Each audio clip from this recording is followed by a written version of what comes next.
तो इस आर्टिकल में हम बात करने जा रहे हैं फिनटेक पोटेंशियल के बारे में। तो यहाँ पर बात की जा रही है कि हमें रियलाइज़ करना चाहिए कि भारत के जो फिनटेक कंपनीज हैं उनका कितना पोटेंशियल है और कितना पोटेंशियल आने वाले समय में बढ़ सकता है। तो इसके लिए रेगुलेशन और टेक्नोलॉजी इन दोनों को जो यहाँ पर जो है इवॉल्व करना होगा इसके पोटेंशियल को और इन्हांस करने के लिए। तो यहाँ पर बात करते हैं कि फिनटेक कंपनीज क्या होती हैं।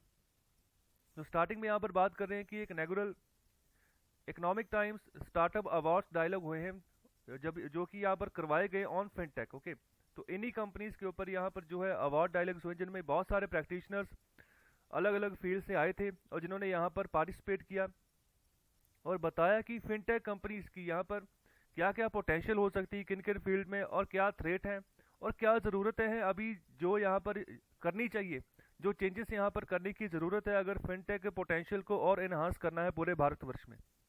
तो यहाँ पर जो बेसिकली रिप्रेजेंटेटिव्स आए थे जो यहाँ पर भारत में कुछ इंपॉर्टेंट फिनटेक कंपनीज है, फॉर एग्जांपल अगर पेटीएम की बात करें, फ़ोन पे की बात करें, जस्ट मनी की बात करें, आरबीएल बैंक की बात करें, तो यहाँ पर ये कुछ जो है फिनटेक कंपनीज हैं जो यहाँ पर पेमेंट सर्विसेज प्रोवाइड करती हैं कंज्यूमर्स को। तो यहाँ पर बात करें मेनलाइन बैंकिंग की, तो उनके उनके साथ अगर कंपेयर करें तो यहाँ पर ज़्यादातर लोग यही कंपेल करते हैं कि हम इसको यूज़ करें, पेटीएम या फ़ोन पे को। अगर हमें कोई भी यहाँ पर पेमेंट सर्विस देनी है, हमने कोई भी प्रोडक्ट खरीदना है, तो हमारी बिहाफ पे जो यहाँ पर पेमेंट हो वो ये कंपनीज करती है हमसे पैसे लेकर। हमारे जो बैंक अकाउंट है उनसे यहाँ पर पैसा उठा के हमारे बिहाफ पे आगे पेमेंट करती हैं। तो उसके लिए कुछ चार्जेस भी यहाँ पर लेती हैं, थोड़ा बहुत 1 से 3% के बीच में, जो भी यहाँ पर ये सर्विस हमें प्रोवाइड करती हैं उसके लिए। तो यहाँ पर अभी भी ये क्लियर नहीं है कि आने वाले समय में किस तरीके से हम इनकी कैपेसिटी बिल्डिंग करें, कैसे इनका पोटेंशियल बढ़ाएं। तो अभी समय के हिसाब से अभी यहाँ पर ज़रूरत है कि नई रेगुलेशन यहाँ पर प्रोवाइड की जाए जिसकी वजह से ये और एक्सप्लोर हो। तो यहाँ पर बात करें अगर इंडियन बैंकिंग की, तो यहाँ पर इसके बारे में ऑथर बात करें कि जो गरीब लोग थे, जो यहाँ पर रूरल एरियाज में लोग रहते थे, तो वहाँ पर अपनी सर्विस अच्छे तरीके से इंडियन बैंकिंग जो है प्रोवाइड नहीं कर पाई। तो इसी कारणवश जो इंडियन बैंकिंग है वो बदनाम रहती है कि यहाँ पर अंडर सर्व रही है। यहाँ पर जितना यहाँ पर जिस पैमाने पर काम करना चाहिए था उस पैमाने पर अच्छी सर्विसेज ये प्रोवाइड नहीं कर पाई। तो यहाँ पर आगे बात कर रहे हैं कि जब मोदी सरकार आई थी 2014 में, तो तब मोदी सरकार ने एक नई स्कीम निकाली थी, जन धन स्कीम। हालांकि ये स्कीम पहले भी थी, 2014 से पहले भी जो यूपीए 2 की सरकार थी वहाँ पर भी ये स्कीम चालू थी, लेकिन दोबारा से स्कीम का नाम बदलकर जनधन स्कीम, जनधन योजना रखा गया, जिसके तहत यहाँ पर बैंकों को फोर्स किया गया कि आप जो है ना गरीब लोग हैं, जो गांव देहात के जो गरीब लोग हैं, उनके बैंक अकाउंट खोलो। तो यहाँ पर बैंक जब फोर्स हुए तब उन्होंने जाकर यहाँ पर बैंक अकाउंट्स खोलने शुरू किए गरीब लोगों के लिए। यहाँ पर कोई भी पैसा अगर नहीं भी आपने डाला है फिर भी जो है आप अपना बैंक अकाउंट खोल सकते हो। तो इसके इस स्कीम के तहत यहाँ पर ये बेनिफिट पहुंचा।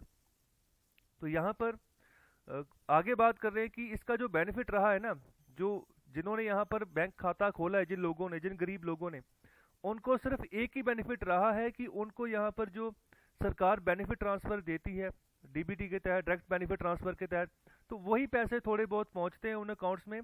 इसके अलावा अगर बात करें कि उन्होंने अपने खाते को यहाँ पर यूटिलाइज़ किया हो, तो ये बिल्कुल गलत बात है। यहाँ पर ये भी अंडर यूटिलाइज रहे हैं। तो कहने का मतलब कि खाते तो खोल लिए गए, खाते तो यहाँ पर खोल दिए गए, लेकिन बाद में कुछ सालों बाद वही बैंक जो थे वो खाते बंद कर रहे थे, क्योंकि वो खातों में कुछ ट्रांजैक्शन ही नहीं हुई, वहाँ पर कुछ ऑपरेशन ही नहीं हुआ, ना किसी ने पैसे डाले ना किसी ने पैसे निकाले। तो यहाँ पर ये बेसिकली किन लोगों के बैंक अकाउंट थे जो यहाँ पर बहुत ही गरीब वर्ग से निकल कर आते थे पूरे भारतवर्ष में। तो वहाँ पर भारत सरकार चाहती थी कि ये भी अकाउंट खुलवाएं, ये भी जितना का कमाते हैं उतना का सेविंग जो है अपने अकाउंट में डालें, लेकिन ये मुमकिन ही नहीं हो पाया, जिसकी वजह से सिर्फ और सिर्फ जो बेनिफिट ट्रांसफ़र की स्कीम से उसका ही फ़ायदा थोड़ा बहुत पहुंचा। इसके अलावा अगर ये बात कहें कि उन लोगों ने यहाँ पर पैसे डाले, अपनी सेविंग रखी, तो ऐसा हो ही नहीं पाया, जिसकी वजह से बाद में बैंकों को धीरे धीरे करके ये अकाउंट्स बंद भी करने पड़े। तो यहाँ पर देखो, अगर हम बात करें फिनटेक की, तो ये कैपेबल है कि ये पेमेंट सर्विस प्रोवाइड करें, ये क्रेडिट सर्विसेज जो है कंज्यूमर को प्रोवाइड करें पूरे जियोग्राफिकली, जितना भी यहाँ पर लिंक बनता है, जितना भी यहाँ पर भारत फैला हुआ है वहाँ पर।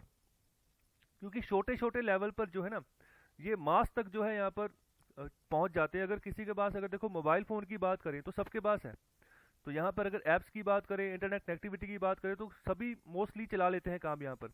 तो वहाँ पर अगर हम फिनटेक कंपनीज की बात करें, फॉर एग्जांपल पेटीएम की बात करें, फ़ोन पे की बात करें, तो लोग अपनी ट्रांजैक्शंस करने के लिए इनको यूज़ कर रहे हैं। तो इनका पोटेंशियल ज़्यादा है अगर हम कंपेयर करें इनको बैंकों के साथ। तो बैंक जो है यहाँ पर बड़े पैमाने पर एक बड़ी चेन आ जाती है, तो वहाँ पर ऐसी पेमेंट सर्विसेज की अगर बात करें कि वो प्रोवाइड करें तो उनके लिए टफ हो जाता है। लेकिन अगर बात करें फिनटेक कंपनीज की, तो वो अच्छी यहाँ पर सुविधा हमें प्रोवाइड करती हैं।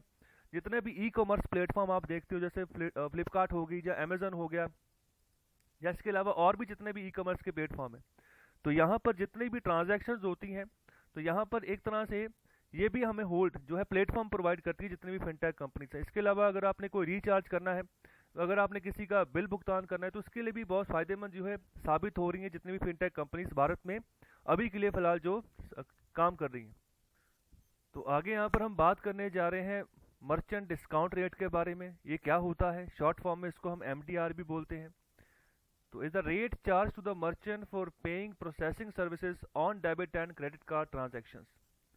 The merchant must set up the service and agree to the rate before accepting debit and credit card as payment। तो यहाँ पर एक तरह से एमडीआर होता है, जहाँ पर क्या होता है कि जो भी यहाँ पर व्यापारी जो है, जो आपको सर्विसेज प्रोवाइड करता है कि आप अपनी कार्ड की जो है डेबिट या क्रेडिट कार्ड की ट्रांजैक्शंस कर सकें, अपना पैसा जो है ट्रांजैक्ट कर सके दूसरी किसी कोई फर्म को आपने जैसे करना है। तो यहाँ पर जो ये सर्विस आपको प्रोवाइड कर रहा है ना पेमेंट के लिए, तो यहाँ पर उसके द्वारा एक रेट जो है चार्ज किया जाता है, जो कि वो जो आपने अमाउंट की है उसके 1 या 3% के आसपास होता है। तो यहाँ पर उस रेट को हम बोलते हैं मर्चेंट डिस्काउंट रेट। ओके, तो यहाँ पर उसी पैसे से उनको इनकम आती है, रेवेन्यू आता है, जो भी आपको यहाँ पर पेमेंट सर्विसेज प्रोवाइड कर रहे हैं। तो यहाँ पर इसको और अच्छे से समझने के लिए आप इस डायग्राम को देखिए। तो यहाँ पर एमडीआर को समझने के लिए आप समझिए, देखिए एक साइड पे यहाँ पर आप अपना कार्ड स्वैप कर रहे हो। ओके, तो वहाँ पर आपने सपोज करो 100 रुपये आपने स्वैप किए हैं। तो यहाँ पर उस 100 रुपये में से 1 रुपया, ओके, 1 से 3% की मैं अभी बात कर रहा हूँ, आप सपोज करो कि 1% जो यहाँ पर अमाउंट है वो यहाँ पर बैंक जो है काट लेगा। ओके, तो यहाँ पर बाकी का जो पैसा है, ओके, वो यहाँ पर भी आपने ट्रांजैक्शन की है वहाँ तक पहुँच जाएगा। फॉर एग्जांपल यहाँ पर हमने पेट्रोल पंप में यहाँ पर ट्रांजैक्शन की है, तो वहाँ पर 99 रुपीज़ वहाँ पर वो पहुँच जाएंगे। तो यहाँ पर जो 1 रुपया है ना, वो शेयर होगा जो यहाँ पर जिस बैंक ने यहाँ पर कार्ड इशू किया है। इसके अलावा जो यहाँ पर पेमेंट नेटवर्क है, जैसे आपका कार्ड जिस कंपनी का है, चाहे मास्टर कार्ड है, वीज़ा का या रुपए का है, तो वहाँ पर, और साथ ही साथ वो बैंक जहाँ पर जो आपको वो पॉइंट ऑफ सर्विस जो आपको मशीन प्रोवाइड करा है, जिसके तहत आपने वो ट्रांजैक्शन एक जगह से दूसरी जगह की है। ओके, तो वहाँ पर वो 1 रुपया वहाँ पर भी उसका हिस्सा दिया जाएगा। तो यहाँ पर इसी 1 रुपये से इनको रेवेन्यू आता है। ओके, यहाँ पर जो जिस बैंक ने कार्ड इशू किया है, जिस बैंक ने आपको मशीन प्रोवाइड की थी, चाहे वो बैंक हो सकता है जिस मशीन पे आपने ट्रांजैक्शन किया वो किसी और कंपनी की हो, ठीक है, किसी प्राइवेट बैंक की हो या किसी और सरकारी बैंक की हो, तो यहाँ पर उसके पास भी पैसा जाता है। ओके, सीधे जैसे आप यहाँ पर एटीएम में जाते हैं, वहाँ पर अपना कार्ड डालते हैं तो ट्रांजैक्शन करते हैं, तो ज़रूरी नहीं है कि वो बैंक वही बैंक हो जिस बैंक का आपने यहाँ पर क्रेडिट कार्ड आप यूज़ कर रहे हैं। तो यहाँ पर उस बैंक को भी यहाँ पर एमडीआर का हिस्सा जाता है। और जो यहाँ पर पेमेंट सर्विसेज, जो पेमेंट नेटवर्क है, तो वहाँ पर भी ये पैसा जाता है। तो ये है पूरा का पूरा सिनेरियो यहाँ पर एमडीआर का। तो आगे बात करते हैं।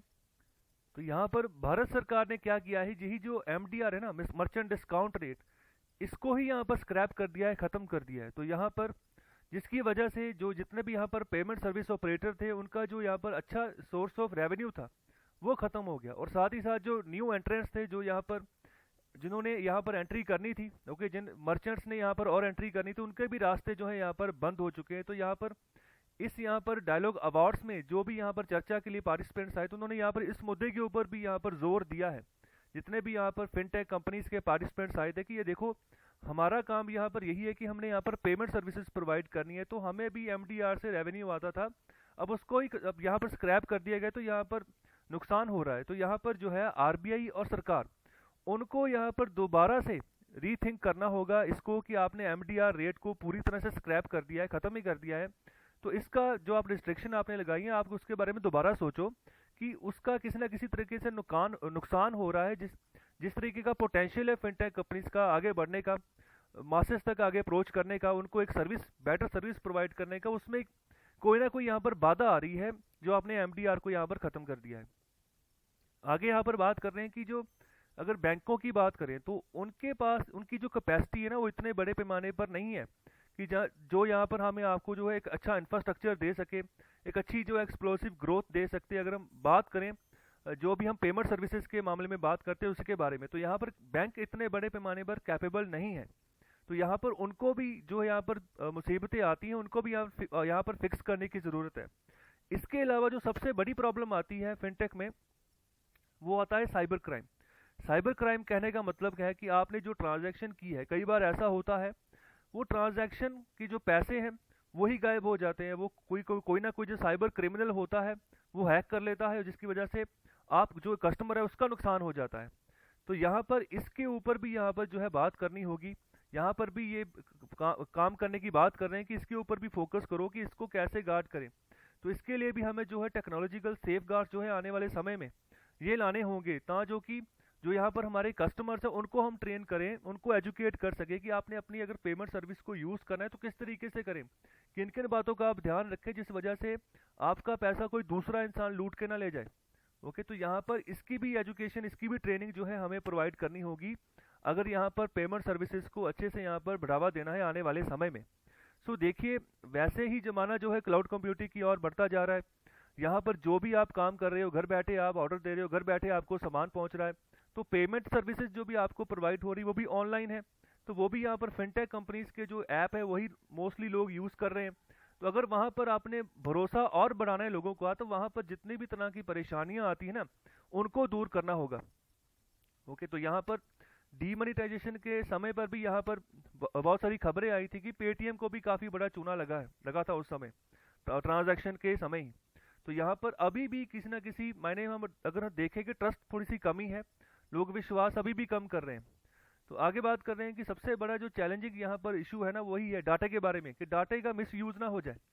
तो यहाँ पर अगर हम बात करें एंट ग्रुप, ये अलीबाबा ग्रुप, ये चाइना का बहुत बड़ा ग्रुप है, ई कॉमर्स प्लेटफॉर्म है अलीबाबा, उसी की कंपनी है एंट ग्रुप। तो वो भी यहाँ पर लैंडिंग का ही काम करती हैं, पैसा प्रोवाइड करने का काम करती हैं, लेकिन तब तक यहाँ पर क्रेडिट का डिसीजन ये नहीं लेते जब तक अच्छे से डाटे को जो ना जो अच्छे से एक बार देख ना लें। तो यहाँ पर 3000 डाटा पॉइंट्स रखे हैं जिनको यहाँ पर ये देखते हैं, फिर सोचते हैं, फिर यहाँ पर डिसीजन लेते हैं कि हाँ भाई इस इंसान को हम यहाँ पर पैसा दे रहे हैं, क्रेडिट दे रहे हैं। तो आप इसी तरह से यहाँ पर अगर भारत के जो फिनटेक कंपनीज हैं उनकी बात करें तो ये बहुत दूर है, उनके डाटा पॉइंट्स इतने बनते ही नहीं है, वो इतने बड़े पैमाने पर देखते ही नहीं है कि अपनी कैपेबिलिटी के अंदर जितनी भी खामियां उनको कैसे दूर करें। तो यहाँ पर डिस्कशन जो हुई थी इस अवार्ड सेरेमनी में, तो यहाँ पर क्रेडिट और पेमेंट्स इनके ऊपर ही यहाँ पर बात की गई। यहाँ पर जो पोटेंशियल था फिनटेक कंपनीज को, उनको हम कैसे जो है ट्रांसफॉर्म करें कि और जो फाइनेंशियल सर्विसेज हैं वहाँ पर वो भी अपना रोल अदा करें। फॉर एग्जांपल जैसे इंश्योरेंस है, इन्वेस्टमेंट है, रेमिटेंस है, रेगुलेशन है। तो यहाँ पर ये सब चीज़ें हेल्प करेंगी आने वाले समय में। तो और इन सब फील्ड्स में भी आने वाले समय में फिनटेक कंपनीज काम कर सकती हैं। तो बहुत बड़ा फ़ायदा हमें मिल सकता है अगर ये इन्वेस्टमेंट के रूप में भी आगे आती हैं, इन्वेस्टमेंट भी करती हैं। तो बहुत सारे इंफ्रास्ट्रक्चर प्रोजेक्ट्स जो रुक जाते हैं, जिनका काम रुक जाता है पैसे की कमी की वजह से, वो दोबारा से शुरू हो सकता है, जिसका आने वाले समय में भारत की इकॉनमी को बहुत बड़े पैमाने पर फ़ायदा हो सकता है। तो यहाँ पर यही था पूरा का पूरा आर्टिकल जिसके बारे में यहाँ पर हमने चर्चा की है। तो बेसिकली फिनटेक कंपनीज है, इसके बारे में आपको पता होना चाहिए, इनका काम क्या है, इनका रोल क्या हो सकता है आने वाले समय में। इसके रिगार्डिंग जो है मेंस में क्वेश्चन पूछा जा सकता है। तो आप कृपया इस टॉपिक के ऊपर अच्छे से आप डिस्कशन दोबारा इसको एक बार पढ़ें और समझें।